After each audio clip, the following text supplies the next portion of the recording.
dude, you are like Mr. Life is Too Short guy.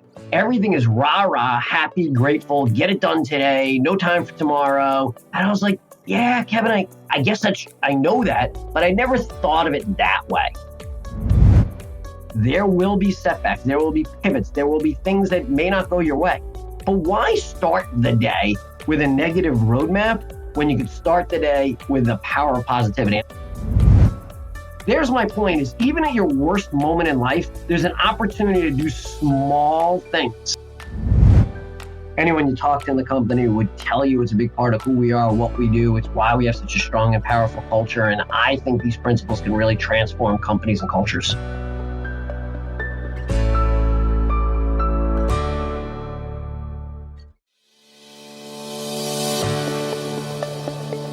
Hey, my dear listeners, welcome back for yet another episode of Inspire Someone Today with one more inspirer joining us. We all have heard this phrase, life is too short, guys. And here is someone who has literally taken the phrase to a completely different level, has authored a book. He calls himself the happiest guy you will ever meet. After spending over a decade in investment banking on the Wall Street, our guest took a chance and became an entrepreneur and business builder. Today, he is chairman and CEO of a public real estate company. Scott, like I said, is on a mission to make the world happier, one smile at a time. It's an absolute joy to have you on the show, Scott. Welcome to Inspire Someone Today. Thank you so much for inviting me. I'm grateful to be here. Wonderful. So we'll jump right in, Scott. How did this whole journey of being an author, being on this mission of making the world happier, one smile at a time, the life is too short guy, start off? What's the backstory? So the backstory is I've always wanted to write a book. I have this long list of things that I want to do in my life. And I set them as goals, as challenges, as someday I'm going to. And someday I was going to write a book. And I've been talking about it probably for at least 5 years, maybe even 10 years. And I never really knew what or how or when. And during COVID, I started working with a new executive coach. I like working with different coaches. And I was working with a coach. And in my second session with the coach, after we did a preliminary assessment in the first session, he said to me exactly like this. I remember he said, dude, you are like Mr. Life is Too Short guy. Everything is rah-rah, happy, grateful, get it done today, no time for tomorrow. And I was like, yeah, Kevin, I guess I know that, but I never thought of it that way. And then I mentioned to my wife that night, and I'm very grateful and fortunate. I've been with my wife a very long time. We've been together for 30 plus years. And she said to me, she's like, yeah, Life is Too Short guy. I could see that. Maybe that's your book. And I said to her, I'm like, that's my book. What would that book be about? What did the Life is Too Short guy? And I sort of then I thought about it for the next couple of weeks. She had planted the seed. She followed up a couple of days later and said, hey, have you thought about the book and the Life is Too Short guy? And is there an idea there? And I then wrote some notes and I started outlining it. And this was probably early 2021. And then I got busy, I got distracted, I put the pen down, I put it away. And then early in 2022, I came across someone else. So, multiple people have come across my life that impacted this, that actually has his own publishing company, teaches people how to write books. And I did a call with him. His name is Eric. And I talking to Eric about, I got this concept, Life is Too Short guy, but I'm not sure where it's going. And he could tell, he said, by my energy, by my passion, by what I was saying, that I was going to figure it out. And I spent all of 2022 writing it. It came out very early in 2023. I'm very excited to say that about 2-3 weeks ago, it became an Amazon bestseller. And just this weekend, it received its first award. It was nominated and received the Literary Titan Gold Book Award. So I've been recognized as an award-winning author, and I'm very excited about it. That's the quick backstory on the journey. It's been a fun one. There is a backstory to this backstory of the Life is Too Short guy, which is about Scott White. Tell us a bit about yourself. How did you end up being what you are doing today? So the author part is new. This is my first book, and it's not my full-time job, though I will tell you I'm having the time of my life. I'm having so much fun with this, and maybe someday it will be my full-time job. But the quick backstory is I went to university and graduated and became an accountant for a few years. I worked as an accountant for a couple of years, and I went to law school. I graduated law school and decided I didn't want to be a lawyer. So I went right into Wall Street investment banking finance. I did that for about 15 years. Then about a decade decade ago. Some other people, I switched over to the real estate business. And today I run a publicly traded company called Invesque that is a healthcare-oriented real estate company. So we own and operate seniors housing, assisted living, memory care, nursing homes, medical office buildings across the United States and a few in Canada. I mean, that's my day job. That's my commitment. I'm chairman and CEO of that. I'm also a partner in a student housing development company. But my real passion right now is telling people about the Life is Too Short guy. And I'm on a mission to make the world happier, one smile at a time. That's wonderful. We heard the backstory to your book. We heard your backstory and the Life is Too Short a guy philosophy. What is this all about? Why do you think this is important where we are in the world today? And how did you even develop this Life is Too Short guy philosophy? So let's start with the important element. I think it's vitally important because as I watched through COVID and then the post-COVID era, it really became a personal mission for me to start to transform the dialogue. Every time I talk to people, every time I meet with people, I ask them to stop focusing on all the negativity, all the pessimism, all the bad, all the, we're dealing with a global pandemic. We're dealing with a war in Europe. We're dealing with all the litany of issues that we deal with in society, whether it's homelessness or hunger or poverty or politics or whatever the case may be.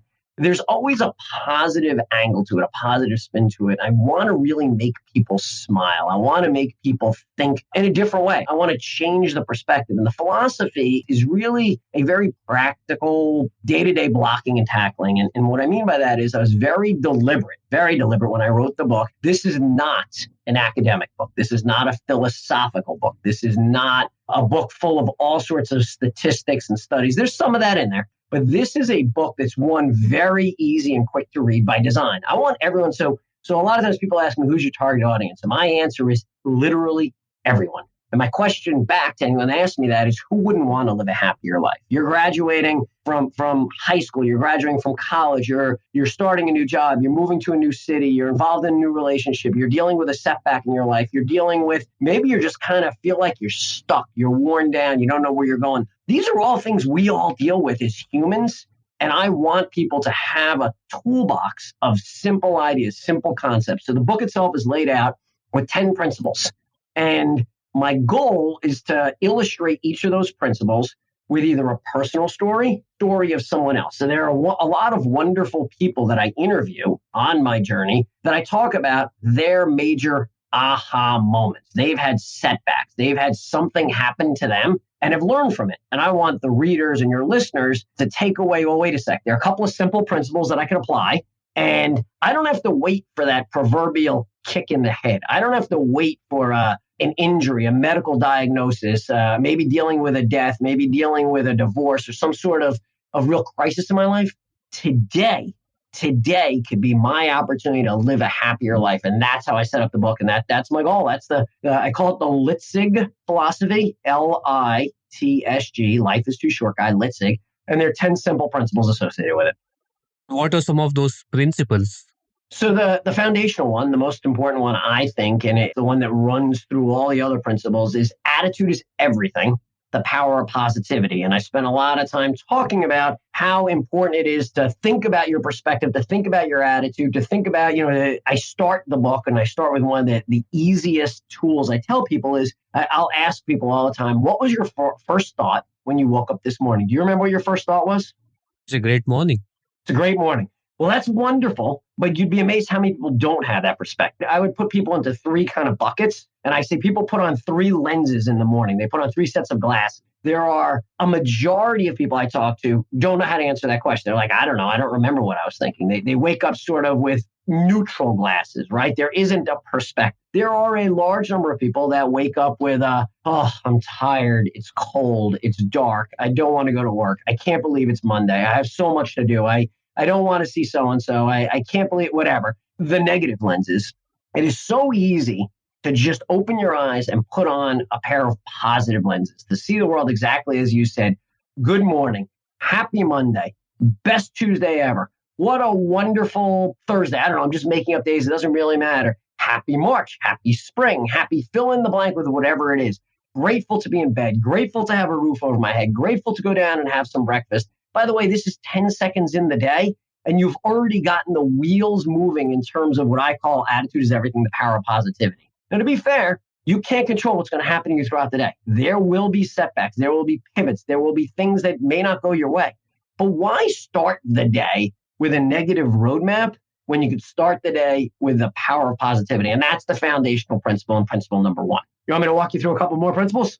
So the second principle is somewhat similar, is choose your attitude and own it. I would say it's very much related to attitude is everything, but choose your attitude and own it.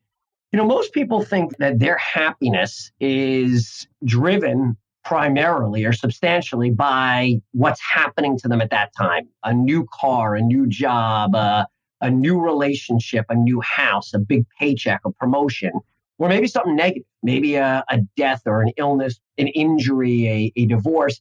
And that is going to control their long-term happiness. And most people don't realize this, but the outside world only controls 10% of your happiness. 10%. Most people are shocked to hear that. 10% of your happiness is predicted by and related to your circumstance. Now, 50% of your happiness is in part tied to your genetic makeup. Just like your hair color and your eye color, you are genetically predisposed to have a certain perspective or attitude. However, what's beautiful about that is you take the 50%, you add the 10%, that's 60%. 40% of the pie is entirely controlled by you and your perspective, how you view the world, how you approach the world. Think about how many decisions you make in your life. And if you could control 40% of the outcomes, that'd be amazing. You can control 40% of the outcomes, and to a certain degree, you control some of the external factors in your life. Almost half of your happiness is how you react to things as opposed to the new car, the new house, whatever the case may be. So choose your attitude and own it is the second one. The third principle is little things make a big difference. And this one's really important because one of my goals in writing this book and in talking to people is that you don't have to change your whole life and your whole perspective. This isn't a philosophy about you're doing it all wrong and now you're going to do it entirely differently, because most people won't do that. Most people will tune that out or maybe try something for a couple of days and then give up. The point of little things make a big difference is there's such tiny little things that you're already kind of doing, but maybe not thinking about or not being proactive and deliberate about, that can help make you live a happier, more fulfilling life. So let me give you some simple examples. I mean, they're so simple that you're almost going to look at me like, really, that's the idea? But the idea is that if you think about it proactively, the first one, the simplest one is smile. Smile often, smile more, smile. As we smile, it creates chemicals in our brains that make us happier and it makes those around us happier. So while people are listening to this, they're like, oh, so smile, that's the concept. Now I'm going to push harder and say, smile right now as you're listening to. Smile for 1 second and think about how that feels. And then when you get home tonight, smile again. And when you wake up in the morning, smile again. And when you get to the office, smile again. And when your kids come home from school, smile again. And when you're making dinner, smile again. And I can keep going through all these things. But if you start proactively thinking, you know what? That feels good. That's a small way of adding happiness. We don't celebrate enough. Here's another small things make a big difference. Spend more time celebrating. Spend more time acknowledging and recognizing the small wins in life. You don't need a major promotion. You don't need a major award to celebrate. Celebrate all the small things. One of the things that I did with my family last year around the holidays toward year end, we went to dinner and I brought an iPad with me. Nobody even noticed I was carrying it into the restaurant. I put it on the table as we're at dinner. This is December. And I open up a presentation. I have 2 teenage daughters who look at me like I'm insane. What is dad doing at the dinner table? And in this presentation that I created were 6 pages. There's 1 page for each of my daughters, 1 for my wife, 1 for me, 1 for us as a collective family, and 1 for my wife and I as a couple. There were 6 pages, and on it was a long list of bullet points of everything we accomplished that we should celebrate for that year. And it was a simple exercise and a simple tool to say, look, you did X or Y, and it doesn't have to be finding the cure for cancer. It doesn't have to be some major, winning a Nobel Prize. Small wins make a big difference. Celebrate small wins. I tell people to look for symbols of happiness around them, poems or quotes or pictures, or maybe you have that coffee mug in the morning that says smile, or that coffee mug that says that be happy, or that shirt that says stay positive. We sometimes need triggers, right? We get caught up in our daily lives where we're on this treadmill, we're running, we're in a hurry, we don't pay attention, and we forget. So sometimes small reminders make a big difference. Those are a couple of the little things make a big difference concept. There are a few more in there too. That's very interesting. We'll definitely leave at the show note the link to the book. And what you did say makes a lot of sense. Celebrate small wins, have a positive attitude towards what and how you look at things, stuff like that. And again, being the devil's advocate out here, Scott, for somebody who's having a tough day, tough year, tough life, all of this sounds very utopian. Yeah, you can afford to do all of these things because everything is going great. But there are things that is not looking great for me. How do I even think about happiness when I cannot make 2 square meals come to my table? So, I get asked that question a lot. And it's a great question. And my answer is that happiness is a relative scale, not an absolute scale. So there isn't, I'm reaching this metric of happiness. And when I say it's relative to my current situation, not relative to you or my neighbor or my friend or some other part of the world or society. So what I'd say to people is we all have setbacks, right? And it's easy to say, oh, look at you XYZ. But if you don't think I've had setbacks and have had things that I've had to overcome in my life, we all do. So the idea is to take these concepts, and even if you're having the worst day of your life, you could still smile, by the way. It's not that hard. Now, I'm not suggesting that as you're having the worst day of your life, smiling is going to make it the best day of your life. And I'm not suggesting that as you're having the worst day of your life, looking for small wins to celebrate is going to make you so much happier. But what if it made you a little bit happier? And what if every person in the world could do one thing every day to be a little bit happier? Could you imagine the ripple effect and what it would mean for society if we all had a slightly more positive attitude, smiled a little more, celebrated a little bit more, laughed a little bit more? One of the other concepts that I didn't get to is funny things are everywhere. We can find humor everywhere. And I literally mean everywhere. And the ability to laugh at oneself. I tell this story in the book, which is really going to answer one of your last question now with a real example. Look, Scott, sometimes people have setbacks, and how do they apply these principles? Well, my father passed away about 17 years ago now. And I would tell you that was one of the hardest times of my life. So that was a real setback for me. He was fairly young. I was fairly young. And I'm at my father's funeral. And it's at the beginning of the funeral with just the immediate family. So I'm there with my brother and our spouses, and see my dad in the coffin, and it's open, right? So I could actually see him, and there are people in the other room, kind of the guests that are showing up, and my phone rings, right? So you want to talk about one of the worst moments of my life, right? I'm actually now looking at my deceased father.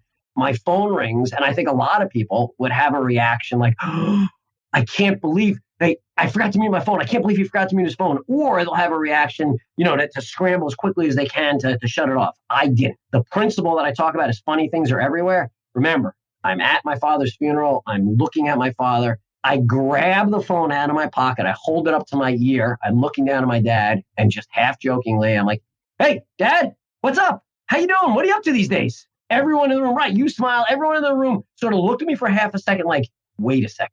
Did he just do that? And then everyone started laughing.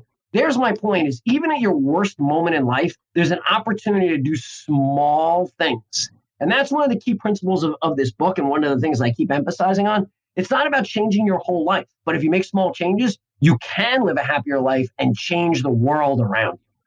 That's so very true. As we kind of speak on this, couple of things that kind of caught my attention as I was reading through the book was one, the beautiful eulogy that you spoke for your dad.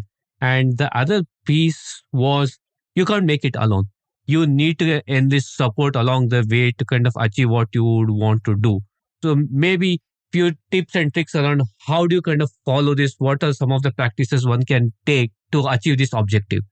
Well, Sri, I'm so glad you brought that up, because that's really, I think, one of the more powerful concepts. I talked before about the power of positivity as being the underlying concept, right? That underlies everything. But can't make it alone is a very powerful concept. And in the book, I talk about the longest running longitudinal study. It's one of the few studies I talk about in the book on what makes a good life. The study started at Harvard University in the late 1930s, and it's still running today. 85 years later, they had an original cohort of 256 Harvard sophomores, I believe it was. And then a few years later, they added a second cohort of about 450 some odd inner city youth, people that weren't at Harvard, people that had different backgrounds. So in total, they had over 700 participants in the study. that the Harvard researchers have followed for the last 80 plus years. And obviously not all of the participants are still alive, but they're following their children, their grandchildren, in-depth questionnaires, physical exams, mental health assessments. Anyway, it is a trove of massive data on what makes a good life. And the key takeaway, like you could summarize 85 years and thousands, maybe hundreds of thousands, I don't know, of pages of data into one or two sentences. And the most important thing to live a happy life, to what makes a good life, is the power of relationships. The happiest people, the healthiest people surrounded themselves and had strong relationships. In fact, the one kind of statistic that really stuck with me that I love, I mean, there's so many wonderful statistics, but if you got to summarize a statistic or two that just gives you that wow factor. So those that at age 50 self-identified as having the strongest relationships, at age 80 were the happiest, physically healthiest, and mentally healthiest. Think about how powerful that is. There's a direct correlation. Those that had the self-identified, so they said, look, I have great relationships, powerful relationships at age 50, 30 years later, were the happiest and healthiest. That is so incredibly powerful as you think about the power of relationships and you think about, I ask people, do you have go-to people? Do you have people that you trust? Do you have people that'll be there for you? Do you have people that you confide in? Do you have relationships that matter to you? And if not, here's another small thing you could start doing today. Go build those relationships. It's never too late in life. And for the introvert on the call or the person that's like, yeah, I'm kind of shy, I don't know, just get out there and build relationships. Look for relationships. Figure out what you're interested in, what you're passionate about. Find people that have similar interests. This could be friends, relatives, people you work with. There's a number of studies that show the most productive workers have close personal relationships in the office. So this is transferable, family, friendships, business. It is so incredibly important to surround yourself with people that you know you can count on to build those relationships. And I give a number of tools in the book that, again, are very simple. They're not sort of earth-moving or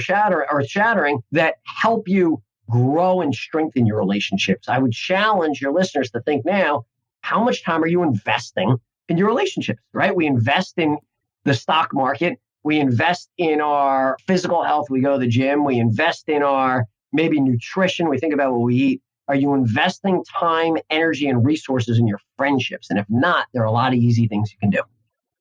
The secret sauce out there is the secret of happiness is not the materialistic wealth, but it is a strong relationship. Foundation of happiness is strong relationship.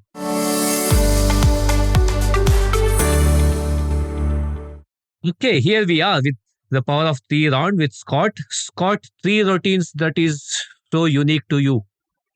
3 routines unique to me. I try to keep a very consistent sleep pattern. I go to sleep best I can at the same time and wake up early every day. I try to exercise almost every day. And I try to commit time to my family every day. 3 important routines for me. Wonderful.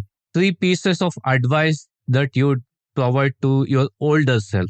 3 pieces of advice for my older self. Well, I'm going to use pieces of advice from the book because I think this is something that I'm going to stick with for the rest of my life. And that's make the most of every day.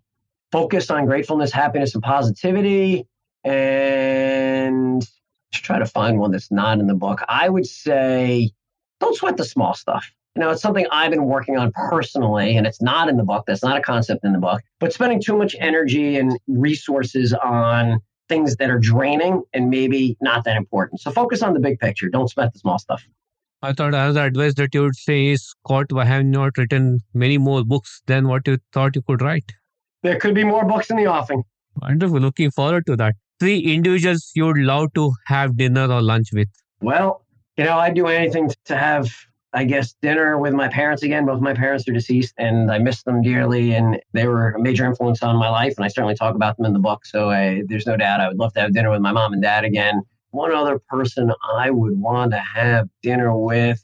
Well, I'm trying to think of some major historical figure that's just, I don't know if I have a good answer to that. I'm sort of stumped there. I'm really focused more on family that I miss. I'm going to bail out on this one and give you a weak answer. I don't know if it's the strongest answer, but it's really going to be family. I'd love to have dinner again with family that aren't around anymore. And I talk a lot about that in the book, about embracing those moments with your family. It doesn't last forever. Coming from an author, 3 book recommendations. 3 book recommendations. Okay. So I'm going to go with the last 3 books I read. I love to read. I love to actually listen to books a lot. And I try to probably do 20, 25 books a year. I at least try. And I'm currently reading The Great Age Reboot. The Great Age Reboot. Peter Lindemann is one of the authors. I forget the other 2, but just an amazing sort of rethinking what happens when we all live a lot longer. We're on the edge of major medical breakthroughs. Your 50s and 60s are really what your 30s and 40s used to be. And people are going to easily live into their hundreds. Like, that's not going to be a stretch. And what does that mean for society? What does that mean for us individually if we as a society live an extra 20 years life expectancy? It's pretty powerful. I'm reading that right now. I'd say the last book I read before this is The Good Life, which is the most recent book out on that Harvard study that I was talking about. There have been a number of books out, but the current study directors put out The Good Life about, say, 6 weeks ago. And it's really, there's just so much fascinating information in there. So those are 2 nonfiction books. I'm going to flip over to a realistic fiction book that I just read this year called The Invisible Child by a New York Times, author about 2 years ago. If I remember correctly, it was the 2021. I wouldn't even say it's fiction. I'm sorry. It is really nonfiction. 2021, number 1 nonfiction book on the New York Times bestseller. And it follows a inner city family through the daily grind of living in poverty and homelessness, and focuses in particular on a child that, she was at the start of the book, I want to say 12 or 13, and it follows her for a few years. And it really is eye-opening about how people live different lives and maybe how the world views them versus their reality. So I'd recommend those 3: The Great Age Reboot, The Good Life, and The Invisible Child. That's some wonderful titles out there. The last of the Power of 3 round question for you, Scott. 3 stories that had an impact on you in the creation of Life is Too Short Guy. Okay, that one's easy. Actually, I'm going to give you 4. Can I give you 4? Actually, I'll blend the last 2 together. So as I talk about in the book, there were 4 major moments in my life that I think impacted me. The philosophy itself evolved over time. There wasn't a major sort of one day I woke up and I'm like, I'm the Life is Too Short guy. It was really an evolutionary thing. But I'd say the 4 things that really impacted me are 3 to answer your question, because I'll blend the last 2 that really impacted me. The first one was when I was 10 years old. 10 years old, I'm working around the house with my father, very handy. I wish I was as handy as he is and was. And we were redoing a bedroom in the house, new paneling, new lights, new windows, new doors, everything. And we were almost done. And he's cutting a piece of paneling and I hear him yell. And I look up and he's holding his finger and looking down at it. He had cut his finger, and my mom comes and looks at it, and they decide that he has to go to the emergency room to get it looked at. He goes off to the emergency room, and in the middle of the night, my mom wakes me to tell me that Dad had a heart attack in the emergency room. And, the next kind of week he spent in the hospital. Now, this was mid-1980s, so healthcare was a little bit different in the mid-1980s, and I'm not suggesting a heart attack is not serious today. A heart attack is very serious, but in the 1980s, it was considerably more serious. And he spent a week in the hospital after the heart attack. And then a couple weeks later, he flew across the country. Actually, in the United States, there were very few doctors that did bypass surgery in 1984. And he flew to a hospital in Texas to have bypass surgery. And remember, we didn't have cell phones or real-time text or, I hadn't heard from them in a couple of days. And I remember 10 years old being in my grandparents' house, sitting on the floor playing with some cars and trucks and toys, and the phone ringing, and my grandmother calling me to grab the phone. I remember holding the phone up to my ear and hearing, Scott, it's Dad. And I just remember just falling to the ground, hysterical in tears, like everything that had built up for the last, call it 6 weeks in a 10-year-old head, and realizing how close I was to losing my dad at 10 years old. Just that was a major milestone, epiphany in my life that was foundational to this book and my philosophy. And the second one was 9/11. On the events that transpired on 9/11, I worked in downtown New York City. I walked by the World Trade Center about 25 minutes before the first plane crashed. I walked right by that building. I was in an office tower about 8 blocks north of the World Trade Center. I was on a conference call and I heard the first plane hit the building. I didn't see it. I heard it. I then went around the south side of the building and watched the smoke pour out of the building. And as I stood there, I watched the second plane come down the Hudson River, bank on its side, and crash into the building. I then watched both buildings collapse. And over the next sort of couple of weeks, I lived in that area and watched the world unfold around 9/11. That certainly impacted me in a meaningful way. I would tell you that the day before 9/11 on September 10th, I was really focused on my career in Wall Street and investment banking. And about a month later, my wife and I decided it was time to start a family. And about 13 months later, we had our first daughter. So that had a meaningful impact on us. And then I'll blend the last two together, which was certainly the deaths of both my parents. I lost both my parents at fairly young ages. My dad was 65, my mom was 70. And that really impacted me, really pushed me to grow up in a big way and really pushed me to reflect on life is too short.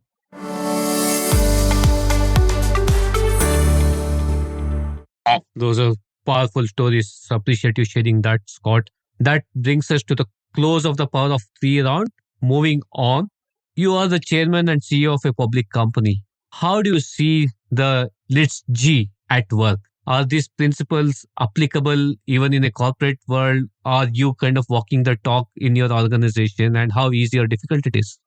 Absolutely. It's a big part of what we do in our office. And there are a number of things in the book I talk about from the work setting. It's not a business book, to be clear. And I was very careful not to make it a business book. But all the principles are transferable. And I would encourage people to bring these principles to the office. I'm very proud to say that our company has been recognized as one of the best places to work in the region that we're in for the last 4 years in a row. We just got the news again about a week ago that we've been named to the list for the fourth year in a row. And it's in part because we bring a lot of these principles to the office. We bring principles about the power of positivity, about funny things are everywhere. We bring principles about passion. We bring principles about gratefulness, happiness. There's no doubt it permeates our entire company. And I think anyone you talk to in the company would tell you it's a big part of who we are, what we do. It's why we have such a strong and powerful culture. And I think these principles can really transform companies and cultures.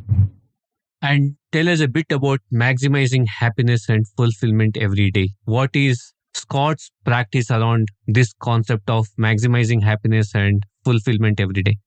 So it's taking the principles and looking at the world through a positive lens and, focusing on how I'm using my time. One of the concepts I talk about in the book is minutes matter. We only have so many minutes in our life. How are you using them? I do not make a judgment on how people choose to use their minutes, but I ask people to think about, do you realize how you're using your minutes? Are you using them to maximize happiness? Are you using them to do things that you enjoy? Maximizing happiness and fulfillment is enjoying life. It's waking up every day like we talked about before with that positive lens. It's going about the day even when there's setbacks and saying, you know what? This isn't that bad. I can overcome this. I got this. I'm happy. It's being that guy that's whistling all the time, that guy that's singing, that guy that's saying hi to strangers.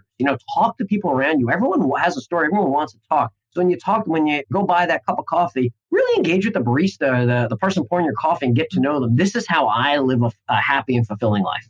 Scott, it's been wonderful conversation talking about happiness, talking about making the world happier, one smile at a time.